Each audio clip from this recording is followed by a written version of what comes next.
मिळालेल्या माहितीनुसार शेलबारी घाटात शेलबारी शिवार तालुका साक्री जिल्हा धुळे ते गुप्तपणे पाळत ठेवली असता नाशिक जिल्ह्यातून पिंपळणे तालुका साक्री जिल्हा धुळे दिशेने टोयोटा कंपनीचे 2 वाहने व किया कंपनीचे 1 वाहन असे तिन्ही वाहने त्यांना दिसली असतात त्यास स्टाफने थांबवण्याचा इशारा केला असता सदर वाहनांच्या चालकांनी वाहने रस्त्याच्या कडेला उभे करून तीनही वाहनांचे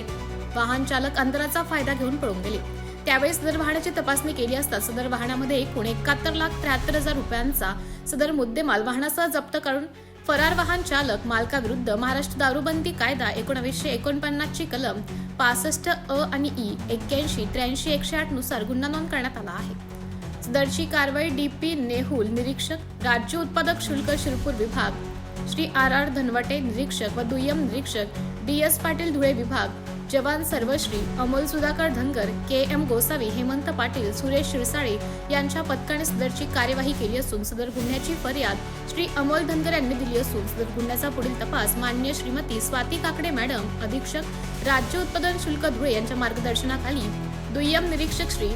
SF ठेंगडे राज्य उत्पादन शुल्क शिरपूर बीट क्रमांक 1 तालुका साक्री हे करीत आहेत। MDTV न्यूज साठी प्रतिनिधी विलास जाधव सर पिंपळनेर।